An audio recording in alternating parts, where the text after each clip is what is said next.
So for the audience, if you want to know what the argument is, now it's interesting. He's using it. If Peter is meaning if the Pope is the head and he's the one who can decide matters infallibly, and that papacy is now representing Peter because Peter is the first Pope, according to Catholic belief, then why didn't Peter settle it and end it? Why then did James have to come up and then add his 2 cents worth if the papacy is true? So this is his understanding of the papacy. That if papacy was true, once Peter spoke, that's it. And, he's spoken. There's nothing further to elaborate. But now you're going to show, obviously, that's not the understanding of the Catholic Church concerning the papacy. Now, before you do dismount that, as a Catholic, would he have not known this is not the Catholic understanding of papal authority? Well, sadly, most Catholics don't know. That's why I do what I do. No, you're talking about the average lay Catholic. We understand, but this guy should know. He should know. This guy should know. This guy in that level because he's claiming to be a philosopher and a scholar. And he even made a philosophical argument for the papacy on this same channel, which now he retracts. Yes. So this guy who's out there now talking and influencing people, and their blood will be on his hands. Shouldn't he have not known before he ran his mouth? Absolutely. This guy should know for sure. Okay. For sure. Okay. So now. Now you set that up beautifully. So let's break it down. Number one, let's ask some questions. First of all, about Acts 15, about the apostles in general. Do we all believe, Protestants, Catholics, Eastern Orthodox, Oriental Orthodox, that the apostles were inspired by God? What is James White's favorite word?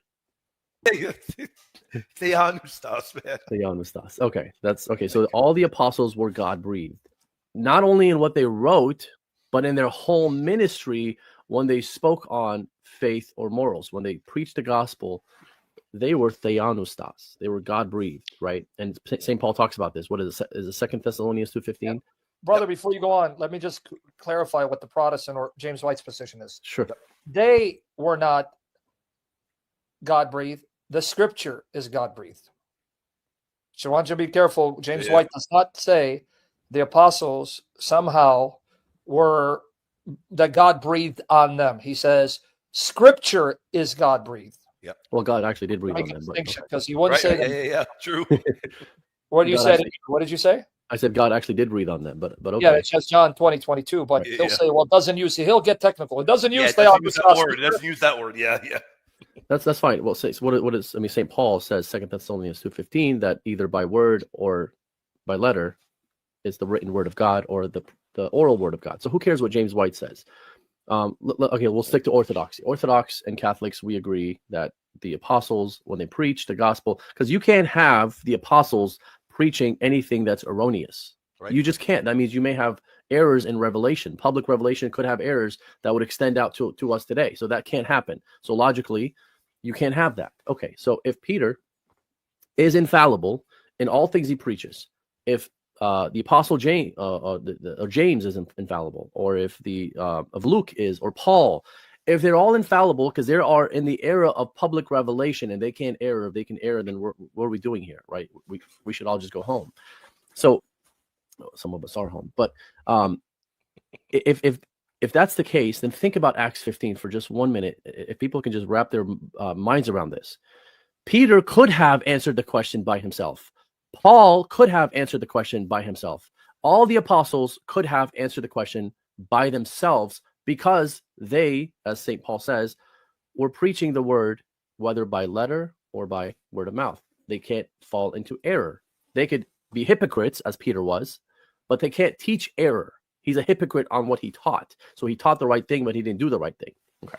So that's number one. So Peter could have done that if he wanted to, and all the apostles could have done that. Number two, when you get to the ecumenical councils that we hold to, both East and West, Catholics and Orthodox, who is the first to speak at an ecumenical council? It's the one who is the head of the council. That is who is first to speak. So folks who say James was the last to speak, therefore he was the head, well, what do you do with the ecumenical councils? When you have councils, the first that has primacy, you can call it primacy of honor. I don't care what you call it, but the one who has primacy is the first one who speaks. And that to me was Peter. He spoke first because he had the primacy. Okay. That's point number two. Point number three, even if I were to grant you all this consensus ecclesiology, again, this is according to Lumen Gentium, how we, generally speaking, in the Catholic Church, come to an infallible declaration, consensus-based ecclesiology. That's how we do. Even if the Pope can declare it, right? He's not going to. That's not what he does. That's not his job. Is to sit there and be an infallible machine or just declaring things left and right, like just out of his mouth, right? When there are things that need to be answered, he goes to the church and he seeks the answer, and then he declares it together with the church, even though it's his authority alone that's declaring it, and it's under his authority of the Roman bishop as a Roman bishop. It is speaking the mind of the church. Okay. Yep. So there's no issue with Acts 15 if you understand the papacy in a collegial manner, right? Now, of course, like I said, there are examples to where you can't have collegiality and consensus. You just can't. That's just history tells us you can't. There's nothing you can do to manipulate history. I'm sorry. As much as you want to, you can't do that. So what happens in those cases? The Pope has to be the last word on that, and he decides with side A or side B, and that's where the consensus becomes, where he decides with. Okay, but generally speaking, the church would agree with itself. Like all the bishops would agree, generally speaking, for the most part. That's how things work, maybe like 90-95% of the time. But there are instances where it doesn't work that way. So nothing wrong with Acts 15. It's his misunderstanding what he's thinking, and he's expecting the papacy in Acts 15 to be the Pope. Peter stands up, declares something, and everyone just bows down and says, amen, because Peter spoke, this is the way it goes. Okay, well, again, all the apostles were inspired. So that could have happened with any of them, right? Not just Peter. So Peter's ministry is different than the Bishop of Rome's ministry today, the Pope. The Pope is not inspired. He can't do what Peter did, right? So does that make sense, what I'm saying? Oh, yeah. Okay. Oh, yeah, completely. Okay, so now, and then there's another part where he talks about monoepiscopacy, and we can get into that on part 2, but I'd like to get into some of the fathers before we run out of time, so that we have some good content here. So now the fathers are going to refute everything he's built, all the foundation he's built. They are going to break it down geniusly, masterfully. Okay, so I'm going to bring up. Let me see. How do I get rid of this? By the way, one thing I do want to confirm, I want to piggyback off of everything you pointed out there, Elijah, that rather than Acts 15 refuting the Catholic position, it confirms everything that we believe, because nobody believes that Peter is a dictator. Nobody believes that he is a kind of tyrannical figure. Rather, the fact that you do have Peter as the one that does stand up, make the declaration, and then James confirms that Simeon has declared, that right there is the papacy in action. Nobody believes Peter is a tyrannical figure. Nobody believes he is this, this dastardly figure that is going to stand up and it is only his word and his word that matters. No, notice how multiple people debate there at the gathering in Acts 15. And I think all of those issues are missed by Sijuati. But I got to tell you, he should know better. If he developed a whole argument that I imagine if everything is always on his academia, I imagine that when he was Catholic, that argument for the papacy was on his academia too. Well, then how valuable was that then? How much did he even know about Catholic teaching if as an Orthodox he doesn't understand it? Well, then as a Catholic, he didn't understand it either. That's very problematic. Very problematic. Yep, absolutely. I think his error on monoepiscopacy is in the 55-minute mark, but we'll just summarize it. Or I don't know if you can pull it up, but okay. Parliament, that sort of subordinate to the monarchy, but the limitation that's taking place because of various means has been incremental changes such that the monarch isn't going to exercise the power that he actually has, but he just wouldn't do it because of the problems that it would cause. So I would say that we still have that continuity of organization. But again, what this allows for is for change over time, but not drastic change, that we get rid of the monarchy. That would be then a New England. A New England has been developed. Now there is no monarchy at all. And that's how things have been around the world. New republics and things like that have started off, and it's no longer the same as what we had in the past. And so I would just say, and again, I'm not a political scientist. I'm not someone who works on sort of constitutional matters. So I might be wrong in which the sort of monarchy operates, but from my own very limited understanding, I would say that it still allows this criteria to work because of the incremental changes are ones in which it hasn't changed the full identity of the organizational structure by cutting off the head completely. as such, which is the monarchy. Yeah, that's helpful, and I'm not a political theorist either, so that's a good enough kind of thumbnail sketch for me. Yes. I want to apply this back to the church in that it seemed like one of your arguments against Roman Catholicism was the monoepiscopacy in Rome. Do I take that to be correct? Yes, Okay. exactly. So now your continuity kind of principles here, the aims, you have the doctrine of God and the consensus-based ecclesiology. Within that, it seems that you're allowing for development from kind of a system where you don't have the monoepiscopacy, where you have multiple bishops, to a system where you have the a single bishop. But is the principle that it has to remain kind of like you had to have the king, even though his role changed. You have to have the bishop, even though the function of how many bishops you have in a given city can change. Is that fair? Am I tracking kind of the necessary requirements? Yeah, this is very good because it gives me an opportunity to clarify something. So, because I think some people who've read it have misunderstood what I'm arguing for with this section with Roman Catholicism. What I'm saying is that Rome didn't have a monoepiscopacy, and that was something which developed over quite a long period of time, at least a century or so after the death of Peter, that we really can have a claim to there being a monarchical episcopacy. But I'm open to there being monoepiscopacies very early on in other regions, and that's all that's needed for orthodoxy as such to operate. Orthodoxy doesn't have to say that there's a monoepiscopacy everywhere.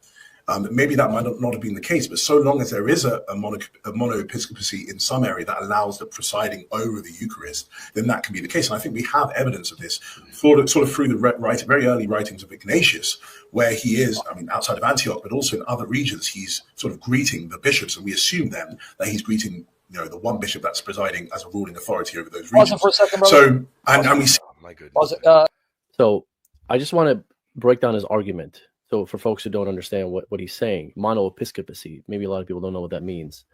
Monoepiscopacy is where you have a single bishop governing a certain diocese. So let's say in Rome, we believe that there was a single bishop governing Rome, like the head bishop, right? And that's the bishop of Rome, who was the Pope. In Antioch, there was a bishop. In wherever, Samaria, Ephesus, right? Constantinople. Eventually, there's a single bishop that governs that area.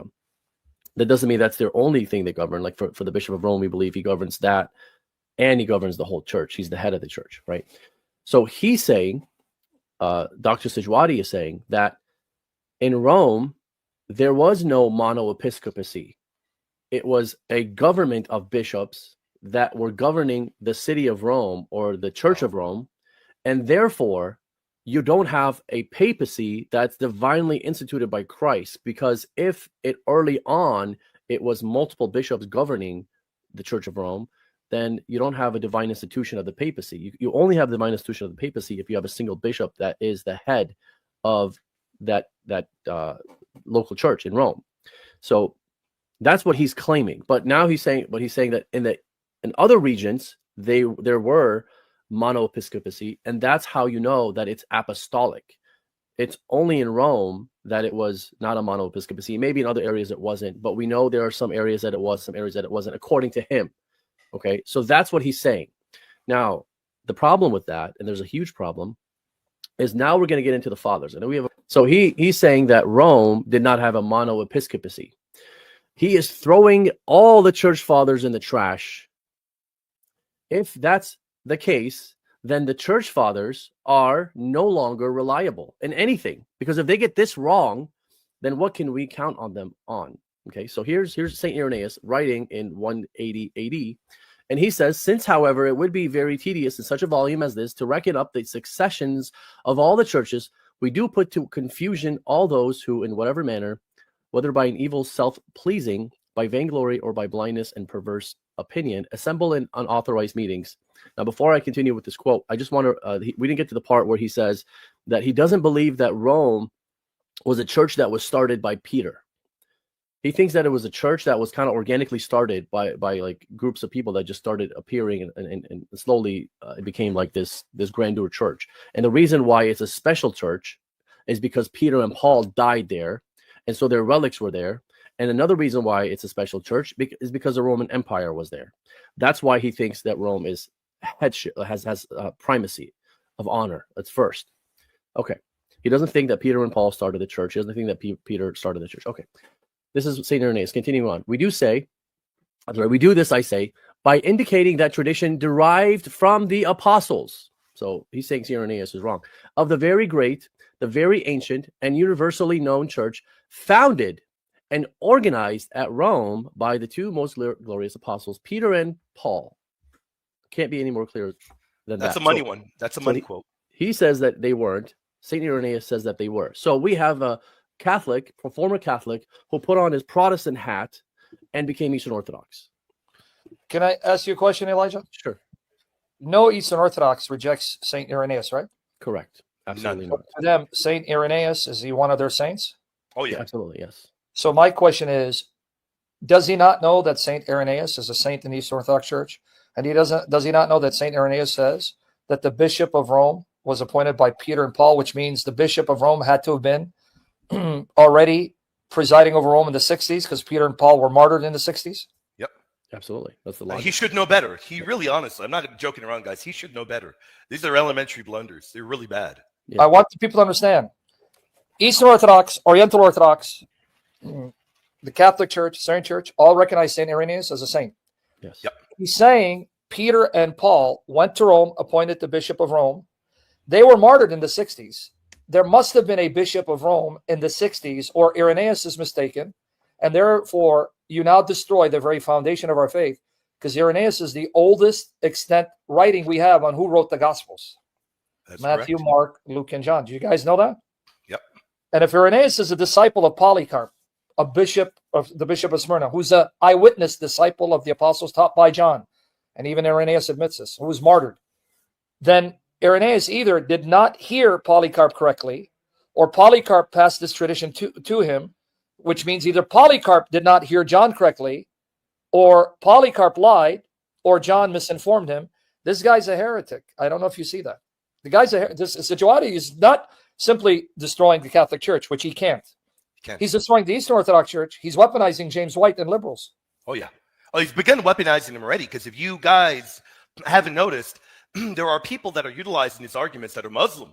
Now, I know I'm talking about the Trinity in Christ, but they're picking up his arguments and they are using them in debate.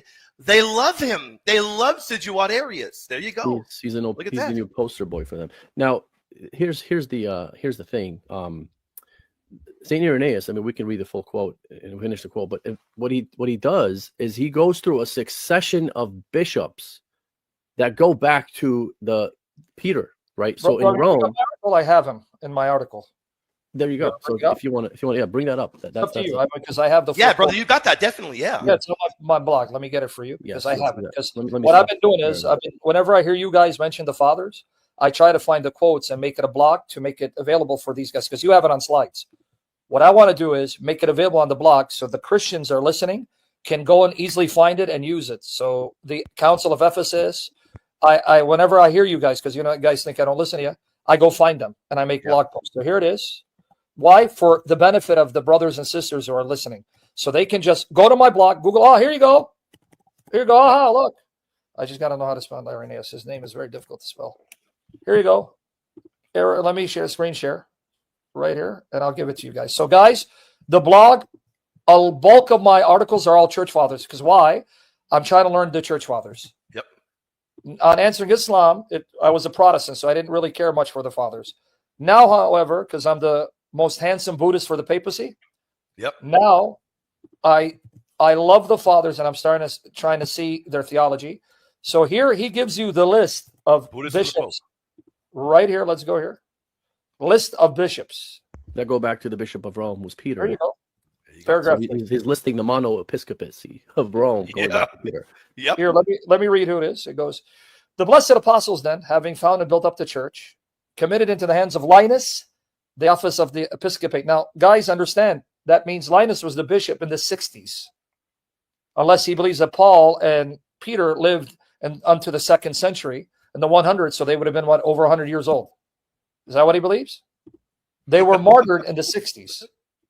Of this Linus, Paul makes mention in the epistles to Timothy. To him succeeded Anacletus. So here's Peter, we consider him first pope, but let's just go in the order of bishops, not apostles. First, second, Anacletus. Yep. After him, in the 3rd place from the apostles, Clement of Rome was allotted the bishopric. That's 3. This man, as he had seen the blessed apostles and had been conversing with them, might be said to have the preaching of the apostles still echoing in his ears, and their tradition before his eyes. Nor was he alone in this, for there were many still remaining who had received instructions from the apostles. Now, who comes after Clement?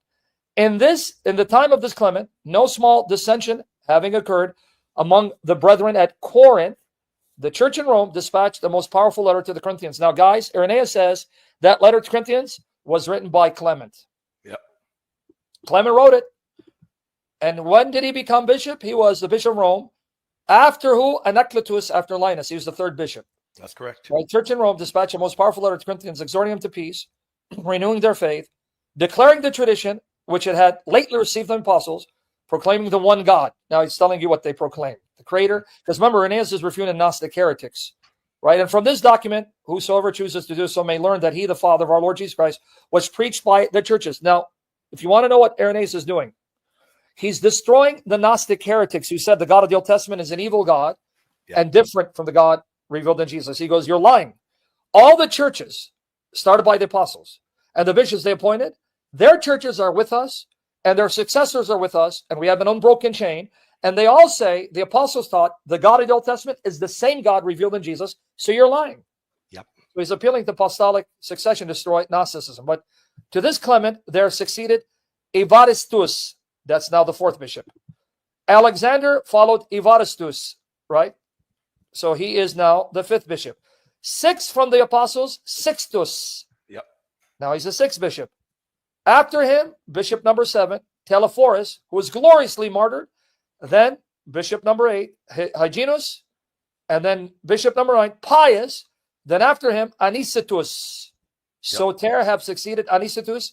Eulytrius does now. So he's saying, I'm now writing when Eulytrius is the bishop, and he's bishop number 12. Yeah. In this order, and by this succession, the ecclesiastical tradition from the apostles and the preaching of the truth have come down to us. So he's saying, you Gnostics, we have an unbroken chain. This bishop was appointed by that bishop, was appointed by that bishop, all the way to the apostles. We have an unbroken chain. Their churches are with us. Their writings preserve with us. You're liars. And then he mentions Polycarp. But anyway, it's all in that article. So now, again, so people understand why Sijuati is dangerous and he's a joke. Very dangerous. Sijuati is an Eastern Orthodox. He believes St. Irenaeus is a saint, and he must believe St. Irenaeus is writing the truth. How could he say there is no bishop in Rome when Irenaeus says that it was the apostles that appointed the 1st bishop of Rome in the 60s? Anyway, you guys got that. I sent it to you in private chat if you want to send it to your channels. And I'm glad you are the one who read it, because I would never be able to pronounce any of those names besides Pius. Yeah. So, and I'm glad you did this, because now we have the proof is in the pudding. We have names that go back, single names, not like multiple names, saying here's who governed the church. Now, why is this important? To your point, St. Irenaeus is refuting the Gnostics, saying, look, I can trace back my bishopric, or I'm in communion with the Church of Rome that can trace back his bishopric back to the apostles.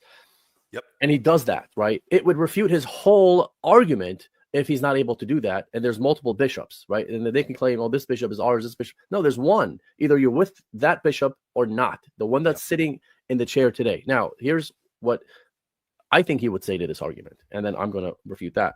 Stillman it. Yeah. Yeah, Stillman. So I think he would say that early 2nd century, you had a monoepiscopacy in Rome. Early 2nd century. He'll say, maybe like 130, 140 AD. That's when it started becoming more monoepiscopacy. Okay. So by the time St. Irenaeus is writing 180, in his time, there is definitely a monoepiscopacy in Rome. And he's just writing in his time that Rome is monoepiscopacy because that's just what it is at his time. Okay. Now, number one, that's hogwash, because you can't have somebody who's living in 180 AD, 50 years removed, and this is a point that what's his name, Joe Heschmeyer just made against Gavin Ortland. He just made a really, really great video on this topic. I don't have time to go all over. Like I can't go about this topic, like, because I have so many other things, so I can't get into it so much. But he gets into it against Gavin Ortland. I think he did the video like a day or two ago. Folks can go watch it. But in 180 AD, if the monoepiscopacy happened 50 years before that, you would have people at his time saying, what are you talking about? What list? Like what this list is not going to work, because we know that there was no monoepiscopacy going back to the list that you're given, right? So I think that's a very powerful point to say that monoepiscopacy existed from the time of Irenaeus and all the way back to the time of apostles. If it didn't, he couldn't write the succession. He couldn't have said that. That wouldn't have worked. Somebody would have stood up and said, no, you're wrong. We know that that didn't exist in Rome. Okay, and this whole thing about Rome not being a monoepiscopacy from the beginning is a liberal scholarship idea. It's not something that anyone believed. Now, it's not just Saint Irenaeus who gives a list. There's other fathers that give a list of succession. Saint Augustine, Saint Jerome, and other fathers that gave a list of Rome from their time all the way back to Peter, and they all see it as a monoepiscopacy. So, how does that work? Where you have a liberal scholar or liberal scholars plus Sijuwadi versus the early church fathers. And if the scholars are right on this, then we should all just become Protestants, because the fathers are no longer reliable. They're all wrong. Peter did not start the church at Rome. He didn't. Paul didn't. It was started organically, or whatever he was saying, with a bunch of bishops together. If that's the case, the fathers are wrong in so many things, and that's what I have prepared here. That's just one of them. So if we can go back to Saint Irenaeus, let me see if I can share that again, because I would like to read the whole. Bring it up again.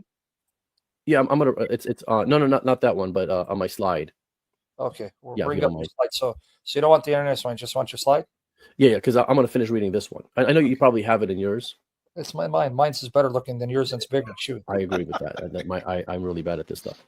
I put these together as quickly as I can. Okay, Divine Mercy is probably one of the best with the slides, man. That guy's he is really good. He is. Really He's done some of my stuff. So let's go back to reading this and finish it. So we do this, I say, by indicating that tradition derived from the apostles of the very great, the very ancient, and universally known church founded and organized at Rome by the two most glorious apostles, Peter and Paul, as also by pointing out the faith preached to men, which comes down to our time by means of the successions of the bishops.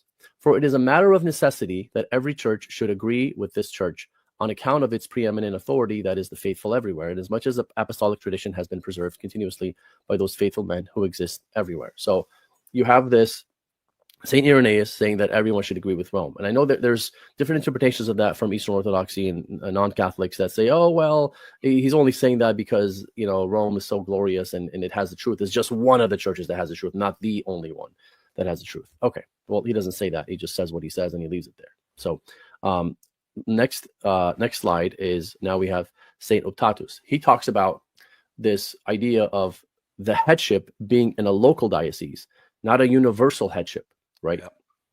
Let's talk about this. You cannot then deny that you do know that upon Peter, first in the city of Rome, was bestowed the episcopal cathedra, chair on which sat Peter, the head of all the apostles. That defeats the whole episcopacy, monoepiscopacy, just that line alone. For which reason he was called Cephas, that in this one cathedra, not multiple, not two, not three, not a multiple episcopacy, a mono, one. Unity should be preserved by all, lest the other apostles might claim each for himself separate cathedrals, so that he who should set up a second cathedra against the unique cathedra would already be a schismatic and a sinner. Well, then on the one cathedra, which is the first of the endowments, Peter was the first to sit. So, in other words, now he's saying here that there should be only one chair, one cathedra, so that divisions may not arise. If you have two, then you have divisions, then you don't know which one's the head, who has the final say. So if you have Peter who sits in the chair and he has the final say, then that passes on to the successor of Peter.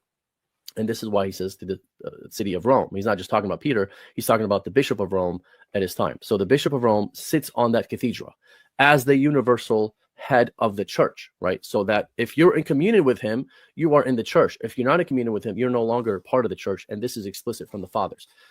And this breaks down a lot of the things that he says in the video, just this alone, because he talks about a Eucharistic headship of each bishop in the local diocese, which Catholics believe. We believe that, right? We believe in the communion of bishops in each diocese, and they're all in communion with each other. And what draws them together in the center is the Pope, center of unity. So it's a circle, and the Pope is in the middle, and he draws them all into that one cathedra, so that they're all together. Hold on 1 second, brother, before you move on to your next slide. Go ahead, brother. Watch it, guys. Okay. I have it right there. You do? This is Saint Optatus. Here it is. I told you guys, it's right here. It's very long. So I just sent the link to you in private chat, and I sent it out to you. Here you go. The succession of bishops of Rome. You cannot then deny that you do know that upon Peter first in the city of Rome was bestowed the episcopal cathedra, what he just said. and he's the head. Peter was the first to sit, and then I here didn't know you is had that one. Wow. brother. I told you, man. Even though you think I don't listen, when I'm walking Oh, or no, in I my know you do. when I'm walking, because when you put me to sleep, it makes me then push myself to stay awake, so that burns more calories. Or when I'm in the buffet, I'll listen to you so I can get, go to sleep so I don't eat as much. So I listen. So guys, here it is, free of charge, because he's got it on slides. I want you to have it so you can then use it like they're using it, because, Elijah wants you just to go to him and let him do it, but I'm a very humble Chaldean. Okay. But anyway, so here you go is the list. To Peter succeeded Linus. To Linus succeeded Clement. Clement Anacletus, so on and so forth. There you go. So right there. So there's that other article. Now we're going to go to your next slide. Okay, Mr. I know, because you are. You just like you're such a mean guy, Sam. So Jawadi's right about you. David was right. Beautiful slide. Beautiful slide. Okay. St. Jerome says, but you say the church was founded upon Peter, although elsewhere the same is attributed to all the apostles. And they all received the keys of the kingdom of heaven, and the strength of the church depends upon them all alike. Yet one among the 12 is chosen, so that when a head has been appointed, there may be no occasion for schism. So again, there has to be a head that sits on a chair that's a universal head, not just a head in a local diocese. Because if he's saying this in a local diocese only, it wouldn't make sense, right? Number two, he actually wrote a letter to Pope Damasus, and I don't know if you have that letter, to because that's a very powerful letter that I wish I prepared for today. But if you don't have it, we can do that in part two. But there was a schism at the time. Yeah, I'm looking for my post on Jerome. So go ahead. I'll see if I find. I'll bring it up. Sure. So there was a schism at the time in his time, Saint Jerome, about it was Arianism, and orthodoxy of what's the right understanding of Christ. And he writes to Pope Damasus in 381, and he says, basically, we're all confused as to where the truth is. Mm-hmm. You tell me where the truth is, because whoever communes with you is communing with the actual Church of God, and whoever is not communing with you, talking to the Pope, is no longer part of the church. So it's necessary to be in communion with Rome, is what Saint Jerome is saying. And he says, if you have to write a new creed, do that and tell me what I should believe. That's what Saint Jerome is saying to the Pope. So for those who say, oh, you can't change the creed, Saint Jerome disagrees with that and says that you can, since he's saying, you tell me what I should believe, and I'll believe it. So if you have it, you do have it. You do. Yeah, I do have it. Wow. Okay. Because I found it. That is another money one. I put it in a long post. So guys, here's another one. So this is the one you're talking about right here, where it's to Pope Damasus right here. Letter, it says 15, but 376, 377. This is the one, right, Jerome? Yes. There you go. That is the one. Yep. All right. Let me send it to you in private chat again. This is a long one on what? Let me show you what it is. So for every one of you guys, this one post, like I said, I've been doing a lot on the fathers now because I want the father. It's Peter's primacy in the early church. Peter's primacy. So I go through a lot of sources. So let's go see Damasus right here. What did I do? Damasus. What happened here? I even quote Pope Damasus, but I want the one from Jerome. Here you go. Even Pope Damasus, I have it all here. So guys, save these links for the future sessions. So do you want me to read this for you? Please, if you could. All right. Yeah, just pray for my throat to be perfectly healthy so I can use my voice to scream at William. All right. Yet, though your greatness terrifies me, your kindness attracts me. From the priest, I demand the safekeeping of the victim. From the shepherd, the protection due to the sheep. From the priest, I demand the safekeeping of the victim. From the shepherd, the protection due to the sheep. So he's saying to the Pope that he's looking for him, the shepherd, to protect the sheep, right? That's how I'm understanding him, right? Yeah. Is that what he's saying? You guys are all silent. I can't hear. No, I believe, no doubt. Because he's talking to Pope Damasus, so he's telling this to the Pope Damasus, right? Yep. Yeah, because he's looking for the shepherd to protect the sheep. Right. That's Christ appointed this to Peter to do to my sheep. So that means he's talking to the Pope. Yep. Away with all that is overweening. Let the state of Roman majesty withdraw. My words are spoken to the successor, so that's the Pope, of the fisherman. Wow, clear as day, guys. He's saying to the Pope, to the successor of the fisherman, to the disciple of the cross. As I follow no leader save Christ, so I communicate with none but your blessedness, that is with the chair of Peter. Guys, he just said the seat of Rome is a chair of Peter. For this I know is the rock on which the church is built. This is the house where alone the Paschal lamb can be rightly eaten. This is the ark of Noah, and he who is not found in it shall perish when the flood prevails. But since by reason of my sins I have betaken myself to direct this desert which lies between Syria and the uncivilized waste, I cannot, owing to the great distance between us, always ask of your sanctity the holy thing of the Lord. Consequently, I here follow the Egyptian confessors who share your faith and anchor my frail craft under the shadow of their great argosies. I know nothing of Vitalis. I reject Meletius. I have nothing to do with Paulinus. He that gathered not with you scatters. Yeah. Wow. Powerful, man. That is a money one. Big time money one. Wow. He said that about Pope Damasus. Wow. That your chair, what did he say about your chair? Look, that's where the church is built. That's the rock. Yeah. Where it's built. But guys, it doesn't get any clearer. Jerome believes. Ark of Noah. Wow. Yeah, he says it. But guys, I don't know. Now, just so I can know, I'm laughing, brother. I'm serious because I don't know. St. Jerome is accepted by, I know, Catholic Church, but Eastern Orthodox? All Orthodox, Oriental and Eastern. Wait, hold on. No, again, I'm saying this with all seriousness.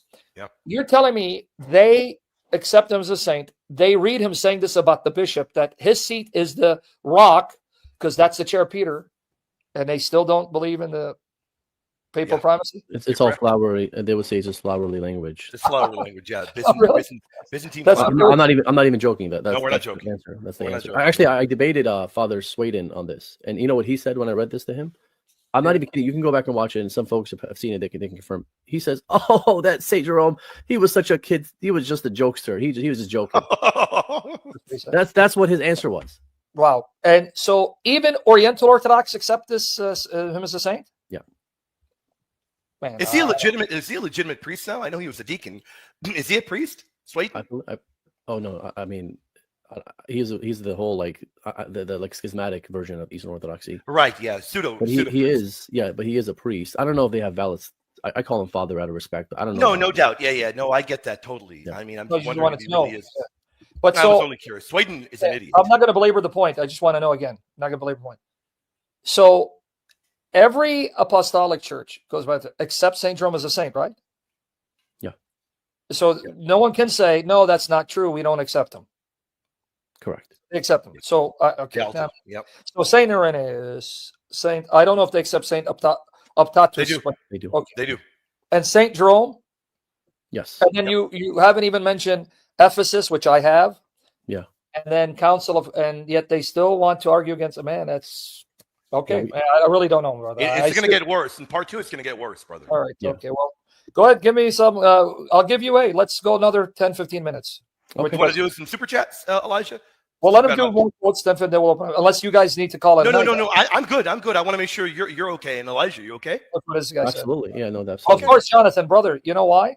Because you're East Orthodox. You can't give up on your Orthodox. We understand. There's We no still way. love you. We understand because if you can show me the same language set of any other center, then we would say you may have a case. Now, it's easy, Jonathan, to prove this wrong. Show me where St. Jerome said this of any other bishop and any other see. Case closed.